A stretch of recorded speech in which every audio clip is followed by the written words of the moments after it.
નમસ્કાર દર્શક મિત્રો, મહામંથનમાં આપનું સ્વાગત છે। હું છું ઈશુદાન ગઢવી। આજે આપણે ચર્ચા કરવાના છીએ મહામંથનમાં રાખમાંથી બેઠા થવાશે। રાજ્યસભાની ચૂંટણી ભલે પૂર્ણ થઈ ગઈ હોય, પરંતુ ભાજપ અને કોંગ્રેસની રણનીતિકાર અમિત શાહ અને અહેમદ પટેલ બંને એકબીજાને પછાડવા માટે કોઈ જ પ્રકારની તક જતી નહીં કરે। રાજ્યસભાની ચૂંટણીમાં હાઈ પોલિટિકલ ડ્રામા બાદ અહેમદ પટેલની જીત થતાં કોંગ્રેસમાં એક નવો પ્રાણ ફૂંકાયો છે। જે પ્રકારે ભાજપે રાજ્યસભાની ચૂંટણીમાં પોતાના 3 ઉમેદવારો ઊભા રાખીને કોંગ્રેસના ધારાસભ્યોને તોડવાનું જે રણનીતિ આખી બનાવી હતી, જેને જોતા તો અહેમદ પટેલની જીત સામે પ્રશ્નાર્થ ઊભા થયા હતા। જોકે ભાજપના ચાણક્ય કહેવાતા અમિત શાહ પોતાની રણનીતિમાં સફળ ન થઈ શક્યા સંપૂર્ણપણે, પરંતુ કોંગ્રેસના દિગ્ગજ નેતા અહેમદ પટેલની જીત થતાં હવે કોંગ્રેસના કાર્યકરો પણ ગેલમાં આવી ગયા છે। વિધાનસભાની ચૂંટણી પણ નજીક આવી રહી છે, ત્યારે ભાજપ પોતાના મિશન 150+ સાથે મેદાનમાં ઉતરવાની છે। ત્યારે બીજી તરફ અનેક કાવાદાવા બાદ પણ રાજ્યસભાની સીટ પર કોંગ્રેસે કબજો કરતા હવે કોંગ્રેસના નેતાઓ અને કાર્યકરોમાં પણ નવો પ્રાણ ફૂંકાયો છે। ત્યારે જોવાનું એ છે કે શું આ જીતનો લાભ વિધાનસભાની ચૂંટણીમાં ઉઠાવવા કોંગ્રેસ સફળ રહેશે કે કેમ? આ તમામ બાબતો પર ચર્ચા કરીશું મહામંથનમાં મારી સાથે।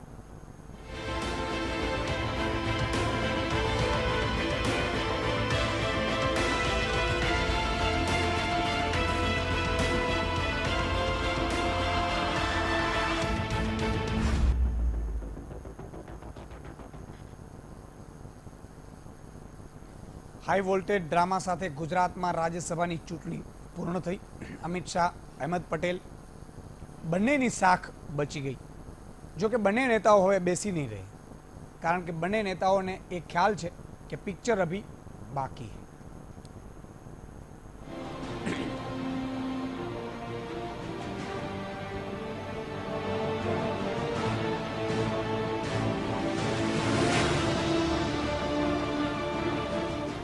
અમિત શાહ અને અહેમદ પટેલ ગુજરાત સહિત સમગ્ર દેશના રાજકારણના બે છેડા, એવા છેડા જે હંમેશા એકબીજાની સામે જ રહેશે અને એકબીજાને પછાડવાની એક પણ તક જતી નહીં કરે। સમગ્ર દેશમાં મોદી લહેર અને અમિત શાહની રણનીતિના ભાર હેઠળ વિપક્ષ એ હદે દબાઈ ગયો હતો કે જો આ રાજ્યસભા ચૂંટણીમાં અહેમદ પટેલ હારી જાત તો અહેમદ પટેલ સહિત સમગ્ર કોંગ્રેસના અસ્તિત્વ પર સવાલ ખડો થઈ જાત। પરંતુ સદનસીબે એવું થયું નહીં અને રાજ્યસભાની ચૂંટણી પૂરતા અહેમદ પટેલ બળિયા સાબિત થયા। જોકે હવે બંને નેતાઓ વધુ આક્રમક બનશે, બંને આસાનીથી હાર નહીં માને। સૌથી પહેલા વાત અમિત શાહની, તો અમિત શાહનું હવે પછીનું મિશન હશે ગુજરાતમાં ભાજપને 150+ બેઠક અપાવી। અમિત શાહનું બીજું કામ રહેશે કોંગ્રેસને સતત એલર્ટ મોડ પર રાખવી। અમિત શાહે જે રીતે રાજ્યસભામાં 3જા ઉમેદવારને ઉતાર્યા તે જોતા એક વાત તો સાબિત થઈ ગઈ કે તે કોંગ્રેસને ચેન નહીં પડવા દે। વાઘેલા સાથે જોડાવાની ઉત્સુકતા પણ અમિત શાહની રાજકીય મહત્વાકાંક્ષા દર્શાવે છે। બીજી તરફ અમિત શાહ રાજ્યસભામાં હવે પહોંચી ચૂક્યા છે અને વેંકૈયા નાયડુ ઉપરાષ્ટ્રપતિ હોવાના નાતે રાજ્યસભાના સભાપતિ પણ છે, જેથી નરેન્દ્ર મોદીની રાજ્યસભાની રાહ પણ આસાન રહેશે।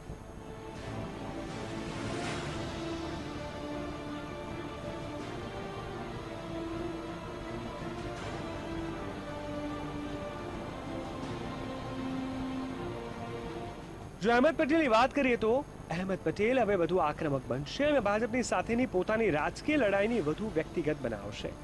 હવે અહેમદ પટેલ ગુજરાતમાં કોંગ્રેસને બેઠી કરવાના કામમાં લાગી જશે। અહેમદ પટેલ ન માત્ર ગુજરાત પર પરંતુ કોંગ્રેસ ઉપર પણ પોતાનો પ્રભાવ વધારશે।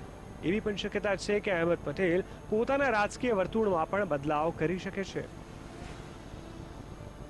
તમામ ઘટનાક્રમની વચ્ચે શંકરસિંહ વાઘેલા કોંગ્રેસની મુશ્કેલી વધારતા રહેશે। વાઘેલાના પ્રયાસ એવા રહેશે કે મહેન્દ્રસિંહ સહિત અન્ય નેતાઓ ભાજપમાં જોડાય। આવા નાના મોટા પડકારો આવતા રહેશે અને રાજકીય માહોલ ગરમ થતો રહેશે, પરંતુ એક વાત તો ચોક્કસ રહેશે કે આવનારા સમયમાં અમિત શાહ અને અહેમદ પટેલને લીધે ગાંધીનગરથી દિલ્હી સુધી રાજકારણ ગરમાયેલું રહેશે। Bureau report, VTV news.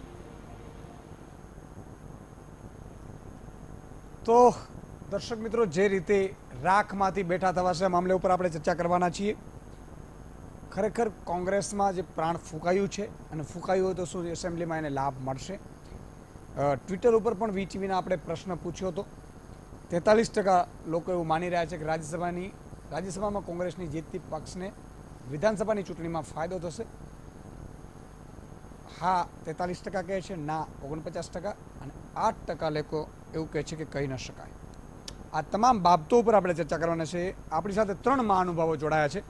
ભાજપના નેતા છે અમિત ઠાકર, કોંગ્રેસના નેતા છે નરેન્દ્ર રાવત અને કન્સલ્ટિંગ એડિટર સુધીરભાઈ રાવલ આપણી સાથે જોડાયા છે. નરેન્દ્રભાઈ, પહેલાં હું આપની પાસે આવવા માંગીશ કે જે રીતે હાઈ વોલ્ટેજ ડ્રામા બાદ કોંગ્રેસ જીત મેળવી છે, પણ કોંગ્રેસે જીત પણ એવી મેળવી કે જો 2 રદ ન થાત તો હાર નિશ્ચિત હતી. એને પણ એક લક બાય ચાન્સ તરીકે પણ જોવામાં આવે, પરંતુ છતાં એમ માની લઈએ કે અહેમદ પટેલની જીત થઈ એનાથી કાર્યકરોમાં ઉત્સાહ જોવા મળ્યો છે. શું લાગે છે, વિધાનસભાની ચૂંટણીમાં આવો નવો ઉત્સાહ બરકરાર રહેશે? ફાયદો મેળવી શકશે કોંગ્રેસ આ મામલાનો? હા, ચોક્કસથી જે રીતે અહેમદ પટેલની જીત થઈ છે અને સ્વાભાવિક રીતે સમગ્ર ગુજરાત અને સમગ્ર દેશમાં કોંગ્રેસનો એક આશા નવી ઊભી થઈ છે. અને આની પાછળના કારણો છે કે સામાન્ય રીતે જે રાજ્યસભાની ચૂંટણી યોજાતી હોય છે, જેમાં સભ્ય સંખ્યા એટલે કે ધારાસભ્યોની સંખ્યા પ્રમાણે દરેક પાર્ટી ઉમેદવારો ઊભી રાખતી હોય છે અને એના આધારે ચૂંટણી યોજાતી હોય. લગભગ સામે કોઈ ચૂંટણી યોજાતી હોતી નથી. પરંતુ જે રીતે ભારતીય જનતા પાર્ટીએ કોંગ્રેસના ધારાસભ્યો ઉપર ધાકધમકી, જે રીતે ખરીદ પરોસી અને જે પ્રકારે કોંગ્રેસને આખી ધારાસભ્યોની ટીમને ખરીદી લેશે અને કોંગ્રેસને તોડી પાડશે એવું એક ભયાનક ભયજનક વાતાવરણ ઊભું કર્યું. અને એના ભાગરૂપે તમે જાણો છો કે અમારા 6 ધારાસભ્યોએ રાજીનામા આપ્યા, 6 ધારાસભ્યોએ બળવો કરીને કોંગ્રેસથી દૂર થઈ ગયા. આ મોટી ઘટનાઓ ઘટી અને ત્યારબાદ જ્યારે ચૂંટણીમાં ભાજપ પાસે પૂરતું સંખ્યાબળ ન હોવા છતાં કોંગ્રેસના જ બળવંતસિંહ રાજપૂતને એક ઉમેદવાર તરીકે ઊભા રાખ્યા. એટલે આ એક લોકશાહીમાં વિચારવા જેવી બાબત છે કે ભારતીય જનતા પાર્ટી જ્યારે કેન્દ્રમાં હોય, ગુજરાતમાં 22 વર્ષથી હોય અને જ્યારે રાજ્યસભા જેવા ઇલેક્શનની અંદર એમની પાસે સંખ્યાબળ ન હોવા છતાં કોંગ્રેસમાંથી 10 થી 15 ધારાસભ્યો લેવાની અને ચૂંટણી જીતવાની વાત કરતા હોય તો સ્વાભાવિક રીતે પ્રશ્ન એ છે કે ફાયદો કોંગ્રેસ એસેમ્બલીમાં ઉઠાવી શકશે? ચોક્કસથી કોંગ્રેસ છેલ્લા 5 વર્ષની અંદર ભારતીય જનતા પાર્ટીની જે ગુજરાતમાં નિષ્ફળતા છે અને 2012ના પરિણામો અને 2017 આ 2 ચૂંટણી 2 છેડા છે અને ભારતીય જનતા પાર્ટી માટે મોટી તકલીફ ઊભી થવાની. અને જે રીતે અહેમદ પટેલનો વિજય થયો છે અને ભારતીય જનતા પાર્ટીના ખૂબ મોટા પ્રયાસો, અમિત શાહ ભારતીય જનતા પાર્ટીમાં પ્રમુખ અને ચાણક્ય ગણાતા હોય અને એમની હાર થઈ અને એમણે જે પ્રયત્નો કર્યા હતા અને એ પ્રયત્નો તમે જોઈ શકો છો કે ગઈકાલે જે હાઈ વોલ્ટેજ ડ્રામા થયો અને જેની અંદર ભારતીય જનતા પાર્ટીએ છેલ્લી કક્ષાની જે રાજનીતિ કરી અને છેવટે કોંગ્રેસનો વિજય થયો. અહેમદ પટેલ કોંગ્રેસના શીર્ષ નેતા છે. 40 વર્ષથી ભારતના રાજકારણમાં એમનું શ્રેષ્ઠ પ્રદાન છે અને ગુજરાતમાં રાજ્યસભામાં રહીને લોકસભામાં રહીને ખૂબ મોટું પ્રદાન કરેલ છે અને કોંગ્રેસીઓ માટે ખૂબ મોટું માન છે. જેથી ચોક્કસથી ખૂબ મોટી આશાનો સંચાર થયો છે અને ચોક્કસથી 2017ની વિધાનસભાની ચૂંટણીની અંદર જે અમારી જીત મેળવવાની હતી એ જીત ડબલ થશે. ઓકે અમિતભાઈ, જે રીતે વાત થઈ રહી છે, જીત છે એ અહેમદભાઈ જીતી ગયા છે.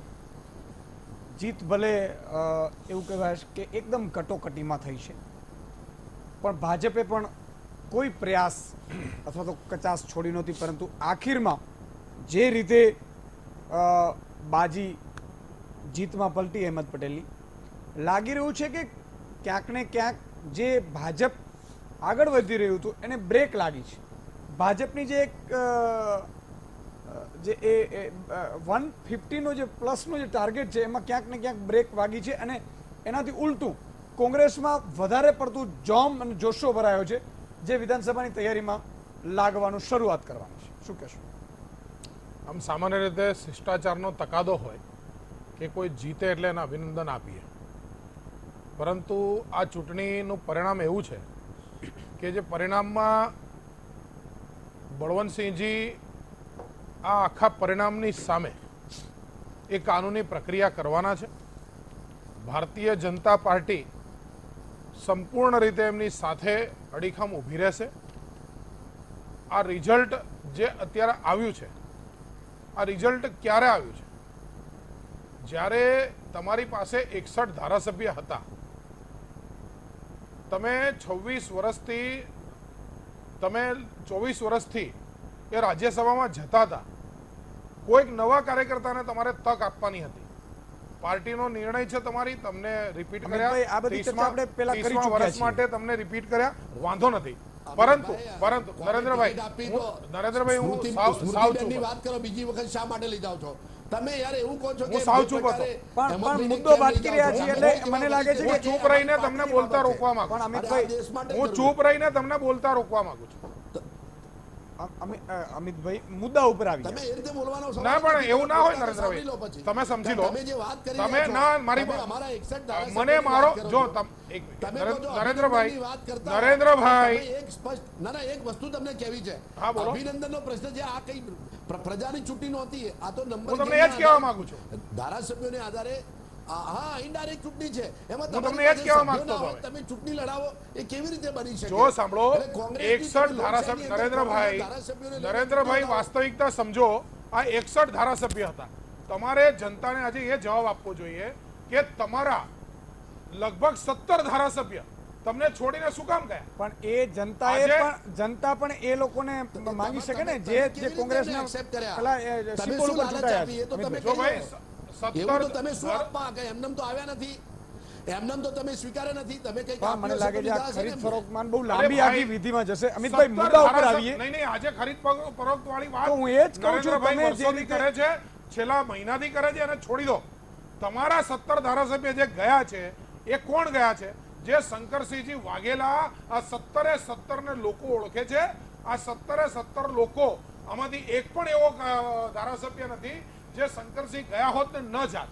એટલે આ બધા ધારાસભ્ય એવા છે કે જેને બંદૂક હતું, જેને અપમાન સહન કરવા પડતા હતા, જેને શંકરસિંહજીનો સિમ્બોલ એમને પાર્ટીમાં અમિતભાઈ, એક મારો અન્યાયનું મુદ્દો એ કારણ છે, બનતો હતો. મારો મુદ્દો એના છે કારણે એ લોકો ક્યાંક છોડી ગયા ભાજપ છે. માર એટલે ખાઈ ગયું તમારા- રણનીતિમાં. અમિતભાઈ, અમિતભાઈ 3-3 જો 4-4 નરેન્દ્રભાઈ, કોઈ બી ગયું હોત અપમાન અને તો સન્માનની વાત કરો છો. આ કોંગ્રેસે સિવાય ટિકિટ આપી, નરેન્દ્રભાઈ 3 કોઈ બી વખત ગયું ચૂંટાયેલા હોત છે. તો તમારા આક્ષેપને સપોર્ટ મળત કે આ ભારતીય જનતા પાર્ટીનો કોઈ હાથ છે. ના, આ અમારો જે આક્ષેપ ગયા છે છે નહીં. એ માત્ર કોઈ ને બી માત્ર પાર્ટીમાં કોઈ જતા શંકરસિંહજીના હોય, લોયલિસ્ટ તમે ગયા છે.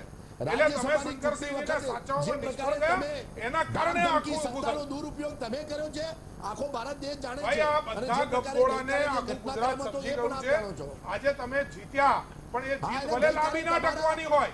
કોર્ટની અંદર અમિત શાહ અને મારી સ્મૃતિ પાસે ઈરાનીનો ઉલ્લેખ વિડીયો છે, કરવામાં નથી અને આવ્યો. ગઈકાલના TV જોવા આખા હતા. ગુજરાતની પણ અંદર એ વિડીયો આપણે ચલાવી ચૂક્યા છીએ. હું એમ કહું છું અમિતભાઈ, પછી આ એ જે ચર્ચા છે ને એ બહુ લાંબી જશે. આ વિડીયો છે. ખ્યાલ છે. આની અંદર રાઘવજી પટેલ પણ વોટ એ આપી રહ્યા ચૂંટણી છે. પંચે નિર્ણય આપ્યો છે એમાં આપણે નિયમ નહીં મુજબ પડીએ. શક્તિસિંહને વોટ બતાવવાનો ભાઈ, હતો. રાઘવજી પટેલ શક્તિસિંહને કોંગ્રેસ વોટ નથી. એમને બતાવ્યો. રાઘવજી બીજા પટેલ કોઈને બોલે બતાવ્યો કે નથી. કોંગ્રેસ ચૂંટણી બોલે જરૂરી કમિશને નથી. અમિતભાઈ, તમે નરેન્દ્રભાઈ બંને અલગ મુદ્દા ઉપર નરેન્દ્રભાઈ મને જવાબ લેવા દો અમિતભાઈ પાસેથી. તમારો મુદ્દો બોલો. મારો મુદ્દો એ છે કે ક્યાં ભાજપ રણનીતિમાં ચૂક ખાઈ ગયું, મારો સીધો સવાલ છે. રણનીતિમાં સહેજ પણ ચૂક ખાધા નથી. ચૂંટણી કમિશને કાંઈ પણ જોયા વગર જે પ્રકારે 2 વોટ રદ કર્યા, એના કારણે અમે 1.5 વોટે હાર્યા છીએ. એટલે 1.60 વોટે હાર્યા છીએ. અમે 2 વોટથી જીતતા હતા, એની જગ્યાએ 0.40 વોટે અમે હાર્યા છીએ. એટલે અમારી પાસે પૂરતા વોટ હતા. અમારી ગણતરી ક્યાંય ખોટી પડી નથી. આજે મેં તમને ના કીધું કે જો સામાન્ય જીત હોત તો હું હેમંતભાઈને અભિનંદન આપત, પરંતુ આ જીત છે જેને અમે સુપ્રીમ કોર્ટમાં પડકારવાના છીએ. અને વોટ કેન્સલ એનું થાય પરિણામ સ્વાભાવિક આવશે. છે. એટલે આ તમારી જે જીત છે ને એ મોઢામાં પેંડા ખાવા બરાબર નથી. પેંડાના બદલે મીઠાનો ગાંગડો તમારા મોઢામાં પડ્યો આ કોઈ હોય એવી મહત્વ જીત નથી. છે આ. ઓકે, માની લઈએ. સુધીરભાઈ, કેન્દ્રીય ચૂંટણી પંચે લીધેલો નિર્ણય છે. નરેન્દ્રભાઈ, એમાં અરે એ પછી સ્વાયત્ત સંસ્થા છે, અમે એનું એ- સન્માન એ- કરીએ છીએ, એ- એ પણ આ જશે. નિર્ણય એમનો ખોટો છે. તમે અને બોલી એનો ગયા છો પડકાર બળવંતસિંહ કોર્ટમાં જશે, પછી નિર્ણય તમારા કોર્ટનો હશે. કેન્દ્રીય મંત્રીઓ એમાં ગયા, તમારો બંનેનું નહીં ચાલે પૂછી કોર્ટમાં. મારી વાત એમને સાંભળો. ખ્યાલ હશે. એટલે ખોટા રસ્તે આપણે ડિબેટને ન જવા દઈએ. સુધીરભાઈ, સવાલ એ થાય છે કે ભલે અહેમદભાઈ જીતી ગયા, પણ જે આપણે ગણતરી કરી રહી છીએ 44 ધારાસભ્યોમાંથી એકનો ક્રોસ વોટિંગ થયો એટલે 43 થયા અને એમને મળ્યા છે 44. નલિન કોટડિયા કહે છે મેં અહેમદભાઈને આપ્યો છે, છોટુભાઈ વસાવા કહે છે મેં અહેમદભાઈને આપ્યો છે, જયંતિ બોસ્કી કહે છે મેં અહેમદભાઈને આપ્યો છે. અરે ભાઈ તમે બધાએ આપ્યો તો 46 વોટ થવા જોઈએ, 43 44 શું કામ આવીને ઊભું રહ્યું? અચ્છા, એ પણ વાત હકીકત છે કે આ 2 વોટ જો રદ ન થાત તો અહેમદભાઈ હારતા હતા 1 વોટ. બરાબર, એ કિસ્મત કો કે શક્તિસિંહની સમય સૂચકતા કો, પણ આ વસ્તુ બની છે. શું લાગે છે આખામાં કે આખી રણનીતિનો ભાગ હતું કે તમારે કહેવાનું છે કોંગ્રેસનું પણ આપવાનું છે ભાજપને? શું કહેશો? આપણે જે ઘટનાક્રમને આખો જે ખેલ જોયો એમાં વિશ્વસનીય અથવા તો ખોખારીને કહી શકે એવું તો ક્યાંય કોઈ શું બચવા કોઈએ દીધું નથી. ધારાસભ્યો શું બોલ્યા, શું કર્યું, નેતાઓ જેમ શંકરસિંહ સહિત જે શું બોલ્યા, શું કર્યું, અને હવે મેં મત આપ્યો છે એમાંય તે ફરતા નિવેદનો, આ બધું જોયા પછી હું અંગત રીતે વિશ્વસનીયતાપૂર્વક એવું ક્યાંય કહી શકું એમ નથી કે ના આ પ્રમાણે જ રણનીતિ હતી ને આ પ્રમાણે જ થયું છે. એ કદાચ મારા સહિત તમે અને કોઈ પણ કદાચ નહીં કહી શકે. તમે કીધી વાત સાચી કે ભાઈ દાખલા તરીકે અહેમદભાઈને 46 મળવા જોઈતા હતા, જે પ્રમાણે લોકો કહે છે, નિવેદનો આવે છે, 43 ઇન્ટેક્ટ રહ્યા, એક ક્રોસ વોટિંગ થયું, તો સ્વાભાવિક છે કે છોટુભાઈ વસાવાન, જયંત બોસ્કીની બધું ગણો તો 46 તો થાય. એટલે કોક ને કોક તો ખોટું જ બોલે છે. જે પક્ષના લોકો છે એને ખબર છે કે એને એના એજન્ટ બતાડી છે, જે નથી એના એજન્ટ કોણ શું મભમ મારે, હવે એ રાજનીતિની રીતે શું લાભાલાભ લેવા એ પ્રમાણે સાચું કે ખોટું બોલ્યા, એ જે ગુપ્ત સમજૂતી થઈ એ પ્રમાણે એણે કર્યું. પણ મને એવું લાગે ઈસુદાનભાઈ આ ઘટનાનું મહત્વ, આમ ઘટના બહુ નાની છે, એક રાજ્યસભાની ચૂંટણી છે એટલે જો તો ઘટના બહુ નાની છે, પણ પ્રતિકાત્મક રીતે જોઈએ તો એનું મૂલ્ય બહુ ઊંચું છે. તમે દાખલા તરીકે માનો કે જો જીતા હોય સિકંદર, એટલે અત્યારે તો અહેમદભાઈને શાબાશી આપવી જ પડે. એ કદાચ તમારી વાત થશે કે 2 વોટ રદ ન થયા હોત તો એ હારી ગયા હોત. પણ જનતા પાર્ટીની જે 1977ની ચૂંટણી આવી શાસનમાં અને 1980 પછીની ઘટના છે, એ દરમિયાન ઇન્દિરા ગાંધીને એમણે જેલમાં પૂરી.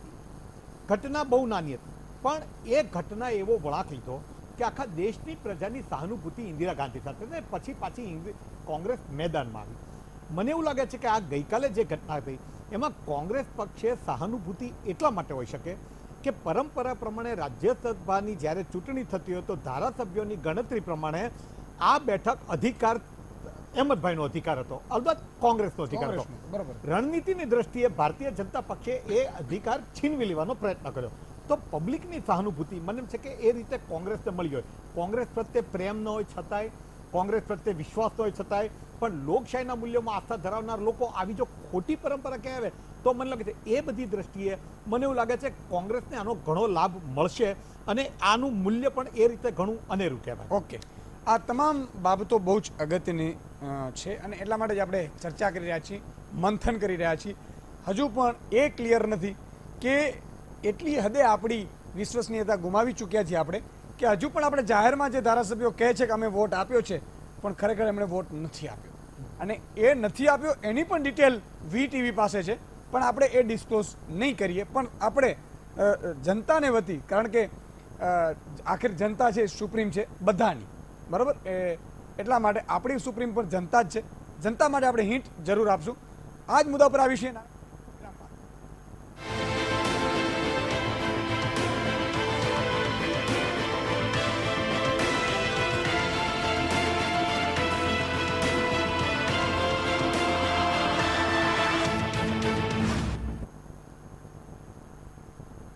વિરામ બાદ દર્શક મિત્રો ફરીથી આપનું સ્વાગત છે. રાખમાંથી બેઠા થવાશે કોંગ્રેસ ઉપર આપણે ચર્ચા કરી રહ્યા છીએ, ભાજપ ઉપર ચર્ચા કરી રહ્યા છીએ. નરેન્દ્રભાઈ, મારો સીધો સવાલ છે, સીધો જવાબની અપેક્ષા રાખીશ, કારણ કે જનતા છે એ ઘણું બધું સમજી જાય છે, તમે ન કહેતા હો તો પણ મુદ્દો એ છે કે પક્ષ વતી જ્યારે આપણે ચર્ચા કરી રહ્યા છીએ ત્યારે સીધો જવાબ આવે. મારે એ સમજવાની કોશિશ કરવી છે કે હવે જે 43 ધારાસભ્યો તમારી પાસે છે, એક તો એમાંથી બેંગ્લોરોમાંથી એક તો નીકળી ગયા એટલે 43 છે. શું માનો છો આ 43 છે એ હવે અકબંધ રહેશે વિધાનસભાની ચૂંટણી સહિત? અને બીજું કે હવે તો તમારે, કારણ કે રિપીટ પણ આને કરવા જ પડશે.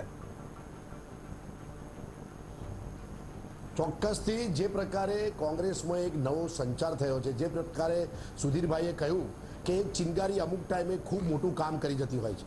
તમે સમગ્ર ભારતના ઇતિહાસમાં જે પ્રકારે હાઈ પ્રોફાઇલ ડ્રામા સાથે આ રાજ્યસભાની ચૂંટણી યોજાઈ, જેમાં કોંગ્રેસની અંદર અહેમદ પટેલના લોકોમાં ખૂબ સહાનુભૂતિ અને લીડર તરીકેની મોટી છાપ હતી અને એમને ખૂબ મોટો લોકો પ્રેમ કરતા હતા. અને એવા સમયે જ્યારે સંખ્યાબળ હોવા છતાં પણ ભારતીય જનતા પાર્ટીએ કૂટનીતિ અને ધાક ધમકી અને સત્તાનો ઉપયોગ દ્વારા ત્રીજો ઉમેદવાર ઊભો રાખીને જે પ્રકારે ચૂંટણી યોજવાની અને જાહેરાત કરી, એવા સમયે જ્યારે ધારાસભ્યોની ખરીદ પરોસીમાં અમારે 10 ધારાસભ્યોને અહીંથી બેંગ્લોર લઈ જવામાં આવ્યા. ત્યારબાદ ચૂંટણીની પ્રક્રિયા શરૂ થઈ અને ચૂંટણીની પ્રક્રિયામાં 2 ધારાસભ્યો દ્વારા ચૂંટણી કંડક્ટ નિયમોની વિરુદ્ધની અંદર મતદાન કરતા પકડાઈ ગયા હોવા છતાં પણ એમણે 6 થી 7 કલાક સુધી ચૂંટણીનું કાઉન્ટિંગ બંધ કરાવ્યું. અને એ સમયે પણ મારો પ્રશ્ન પાછો, મારો પ્રશ્ન જુદો છે નરેન્દ્રભાઈ. મારો પ્રશ્ન એ છે કે આ તમામ તમારા અકબંધ રહેશે ને રિપીટ થશે, પૂછું છું. ચોક્કસથી આજે અમારી ધારાસભ્યની બેઠક થઈ હતી અને એમાં નહીં, અમારી વાત એ છે કે એના કારણે અમારો ખૂબ મોટો વિશ્વાસ સંપાદન થયો છે અને આ ધારાસભ્યો અમારી સાથે છે. એ તો ડિસેમ્બરમાં ખબર પડશે. 17 લોકો જતા રહ્યા એનો કયો અવિશ્વાસ જે થયો? રીતે ક્લેમ કરીને 17 લોકો જતા રહ્યા, લોકોને અમે સસ્પેન્ડ બી કરી દીધા. હા, પણ એ તો પાર્ટીમાં અરે ભાઈ, જે પાર્ટી જાહેરમાં મંચ ઉપર જઈ અને પ્રશ્નનો મારે જવાબ જોઈએ છે, જવાબ મને જેને નહીં મંચ મળે. ઉપર જઈને પાર્ટી દર્શકો રાહ જોઈ રહ્યા છોડી છે. એને તમે 15 દાડા પછી અમિતભાઈ, સસ્પેન્ડ હું કર્યા. તમારી પાસે આવું છું. જે લોકો નરેન્દ્રભાઈ, પાર્ટી જાહેરમાં કહીને તલવાર આ હાથમાં લોકોને અને છોડી એને અકબંધ તમે રહેશે 15 ને હવે દાડા રિપીટ પછી કરશો, સસ્પેન્ડ મારો સવાલ એ છે. એટલે આ બધો ફેમિલી ડ્રામા ગુજરાત જોઈ જ રહ્યું છે. અમિતભાઈ બોલવા દે. રિપીટ કરી દીધા છે અને એમને ચૂંટણીની ટિકિટ બી આપવાના છે અને તમામ લોકો જીતવાના છે અને એના માટે પાર્ટી પીઠબળ બી પૂરું પાડશે અને એની સ્પષ્ટ જાહેરાત કરી દેવામાં આવી ઓકે. છે. એ વાત અમિતભાઈ. નક્કી છે. અમિતભાઈ. પરંતુ હા, અમિતભાઈ, હું તમારી પાસે પાછો આવીશ, મારી જોડે અમિતભાઈ જોડે, કારણ કે મારે અમિતભાઈ, તમે જે લઈ ગયા છો ભાજપમાં, એ બધાને ટિકિટ આપવાના છો? જો ભાઈ, અત્યારે નરેન્દ્રભાઈ, હા, મોટો પ્રશ્ન. નરેન્દ્રભાઈ જે રીતે કહે છે, ના, તમે જવાબ આપો. ના ના, હું તો શું કરી રહ્યો છું, જે નરેન્દ્રભાઈ તમારા વાળાનું શું કહે, થશે? અરે ભાઈ, 43 લોકોને તમે રિપીટ કરવાના છો, એનો જવાબ છે કે તમે તો અહેમદભાઈને ચૂંટણી જીતાડવા માટે 58 લોકોને તો અમે પહેલા જ રિપીટ કર્યા હતા 3 મહિના પહેલા, જે કોઈ દિવસ કોંગ્રેસના ઇતિહાસમાં બન્યું નથી. નહીં, તમે તમે એટલા બધા જે ગભરાયેલા હતા. કોંગ્રેસમાંથી આવેલા છે, એટલા એને બધા ટિકિટ ગભરાયેલા આપશો? મારો સવાલ સીધો જ. જે લોકો અમિતભાઈ. આવ્યા છે કોંગ્રેસમાંથી, એ અમારે ત્યાં ગણીને 3 કે 4 લોકો આવ્યા છે, બરાબર? અરે ભાઈ, અત્યારે જે આવ્યા છે એની જ વાત કરીએ ને આપણે. ઠીક છે. મેરિટના આધારે વિજેતા થાય છે કે કેમ એના આધારે ભારતીય જનતા પાર્ટી ઉમેદવારને ટિકિટ આપતી હોય છે. આ મારી નીતિ છે અને એનું સમયાંતરે પાર્ટી નિર્ણય કરતી હોય છે. એટલે આમાંથી કોઈને તમને ટિકિટ આપીશું એમ કરીને આવી જાવ, આવું કશું હોતું ભૂતકાળમાં નથી. થયું છે. ભૂતકાળમાં વિઠ્ઠલ રાદડિયા, સામેથી જસા મેં બારડ, તમને જયેશ શું રાદડિયા. મેં તમને શું કીધું? તમારી નરેન્દ્રભાઈ, આવું છું તમારી પાસે. નરેન્દ્રભાઈ, જે પ્રકારે પ્લાનિંગ કરીને નરેન્દ્રભાઈ, હા, અમિતભાઈનો તમે જવાબ લેવા દેશો? જો સમજો, તમે પહેલા દાડાથી 4 શબ્દ બધા જ પ્રવક્તાએ ગોખી નાખ્યા છે. એક ડીએસપી એનકે અમીન, એક 10 કરોડ રૂપિયા, કોઈ 5 કરોડ રૂપિયા, કોઈ 15 કરોડ રૂપિયા, બરાબર? આ તમે ગોખી માર્યું છે. કોઈ બી કોંગ્રેસનો પ્રવક્તા આવશે એટલે આ જ પ્રકારની વાત કરશે. અરે ભાઈ, ગુજરાતની જનતા તમારી આ એકની એક વાત સાંભળીને થાકી છે. તમારા જે ધારાસભ્ય ગયા છે એ બધા શંકરસિંહ વાઘેલાના છે, જેને માન સન્માન જોઈતું હતું, એક પણ રૂપિયો નહોતો જોઈતો, એક પણ રૂપિયો નહોતો જોઈતો. એટલે તમે સમજીને ચાલો કે તમે ગુજરાત લેતા, હવેલી લેતા ગુજરાત ખોયું છે. આ જે લોકો તમારામાંથી ગયા છે એ લોકો બમણી તાકાતથી તમારી સામે આવવાના છે, બમણી તાકાતથી તમારી સામે આવવાના છે. અને એક વસ્તુ સમજો કે જેને તમે જીતાડ્યા છે, માનનીય અહેમદભાઈ બહુ જ મૃદુભાષી છે, પરંતુ ગુજરાતની જનતાના નેતા નથી. તમારું હમણાં વીટીવી સર્વે કરી રહ્યું છે, સર્વેમાં બી 43% કહે છે કે આ રિઝલ્ટનો ગુજરાતની ચૂંટણી ઉપર કોઈ ફરક નહીં પડે. અરે સ્મૃતિ ઈરાની તો આ દેશની દીકરી છે અને ગુજરાતને આપ્યું છે અરે એક પણ રાજ્યસભાનો અરે ગુજરાતના 6 વર્ષના રાજ્યસભાના એમની નેટ ઉપર જઈને જોઈ લો, એમની નેટ ઉપર જઈને જોઈ લો કે કેટલા કામ ગુજરાત માટે એમણે કર્યા છે. સુધીરભાઈ, આ બંને નેતાઓ જે રીતે તમે અમિતભાઈએ તો તમે જવાબ ના સ્મૃતિ આપ્યો, ઈરાનીને કેમ લઈ આવો કારણ છો કે ગુજરાતમાં એ સમજણ જે નથી રીતે પડતી. વાત કરી છે ભારતીય પણ જનતા પાર્ટીના કાર્યકર્તા ભૂતકાળમાં એવું ભારતીય થયું છે. જનતા પાર્ટી ટિકિટ આપે તમારો તમે વિષય જ નથી મંત્રીના ને આધારે. તમારો વિષય જ નથી ને રાહુલજી સામે લડ્યા. અરે તમે અહમદભાઈને કેમ આપો એ પ્રશ્ન હું થોડો કરું છું. આ બીજી વખત રાજ્યસભામાં 30 વર્ષ તમે એક જ માણસને કેમ ટિકિટ આપો છો એ પ્રશ્ન હું થોડો કરું છું. એ તમારી પાર્ટી તમે ગમે ને આપો. કઈ સમાજ સેવાથી નૈતિકતાની વાત કરો. તમારી પણ પાર્ટી નરેન્દ્રભાઈ, અમિતભાઈ, આપણે એ મુદ્દાને જો લઈ જશું એની પણ જે વાત ન તો કરી એનો કોઈ શકાય. અર્થ નથી. આપણે ઓલરેડી વીટીવી પર આ બધી ચર્ચા એક કરી ચૂક્યા મહિનાથી છીએ. હું આ સાંભળું ચર્ચાનો છું કે સ્ત્રી માટે કોઈ કોંગ્રેસના લાભ વિચારો નથી. શું છે? વીટીવી ના હું- દર્શકો હું જોઈ એક રહ્યા છે. મહિનાથી અમિતભાઈ, પોઈન્ટ ઉપર સાંભળું આવીએ. તમને લોકોને કે કોઈ સ્ત્રી માટે કોંગ્રેસના લોકો સ્ત્રી દાક્ષિણે પણ દાખવી નથી શકતા. જે પ્રકારનું લૂઝ ટોકિંગ તમે બધા ટીવી ઉપર કરો છો અરે એક કઈ સ્ત્રી સ્ત્રી માટે. આક્ષેપનો પ્રશ્ન છે યાર. સ્મૃતિ ઈરાની રાજ્યસભાના ઉમેદવાર તરીકે ગુજરાતે ન મોકલવા જોઈએ, કારણ કે ગુજરાત તો અહેમદભાઈને 30 વર્ષ ના મોકલવા જોઈએ. લાયકાત પણ નથી. પણ એ બે તમે મને લાગે છે તમારી પાર્ટી નક્કી અમારી કરે છે. પાર્ટીમાં અમે કોઈને મોકલીએ, સાંભળો, તમારી સાંભળો, પાસે તમે- કોને મોકલો? એ તમારો વિષય મારે નથી. મારે કેવું પડશે અમિતભાઈ અને નરેન્દ્રભાઈ, આ બંનેની ટિકિટો તમે નક્કી નથી કરતા, એ તમારો નક્કી છે. વિષય જ નથી અમારી પાર્ટી કોને ટિકિટ આપે. પણ સુધીરભાઈ, મુદ્દો એ જ એ છે, અમારી મેં કહ્યું ટોચની એમ. રાષ્ટ્રીય નેતા છે. જે એટલે અમે રીતે ટિકિટ આપીએ છીએ. આ જે કોંગ્રેસને તમે કહ્યું કે થોડોક ફાયદો થવાની સંભાવના વ્યક્ત કરાઈ રહી છે, પણ મેં જે રીતે કહ્યું એમ અમિતભાઈએ તો જવાબ આપવાનું ટાળ્યું કે કયો જવાબ? ટિકિટ શું ટાળ્યું મને કહો? ટિકિટ આ લોકોને આપશો, ભાજપમાં કોંગ્રેસમાંથી ભાજપમાં આવ્યા છે આપશો એને કે કે નહીં? નહીં? મેં તમને હા કે ના? તમને કેમ મારો જવાબ સાહેબ ના સમજાયો? મેં કીધું કે વધારે લોકો નથી આયા, 17 લોકો ત્યાંથી જે એટલે એ જ ગયા કહું છું, જેટલા આવ્યા સાહેબ, છે એ. હું એ જ કહું છું કે એમની વિનેબિલિટી, પાર્ટીની એ ત્યાંની જરૂરિયાત, પાર્લામેન્ટરી બોર્ડનો સમયનો નિર્ણય, એના આધારે નિર્ણય થતો હોય છે.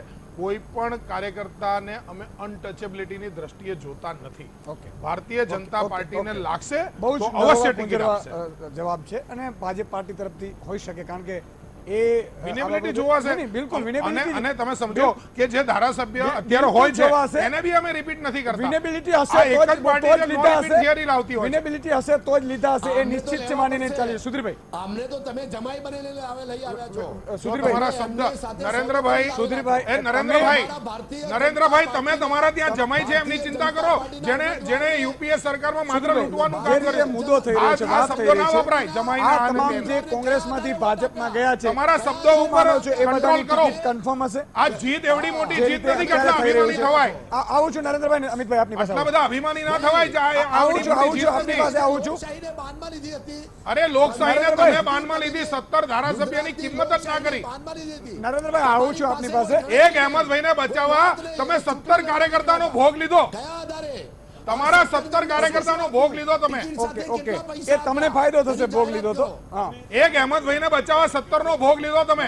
સુધીરભાઈ, અહેમદભાઈને બચાવવાનું નથી. રાજ્યસભાના ઉમેદવાર તરીકે કોંગ્રેસની જે અમારી ધારાસભ્યોની સંખ્યા તમારી પણ મજબૂરી સમજી મોકલવા શકાય છે. એ કોઈને- નરેન્દ્રભાઈ, તમારી દાનના- નરેન્દ્રભાઈ, સાંભળો હવે. અહેમદભાઈને મસ્કા તમારી મારવા પાસે માટે આવીશ, તમારી મજબૂરી સમજાય આવીશ. છે. મને જે પોઈન્ટ આઉટ છે મારા માઇન્ડમાં, જે દર્શકો અથવા જનતા જાણવા માંગે છે, એ મારે જનતા સુધી પહોંચાડી દેવા પડે ડિબેટમાં.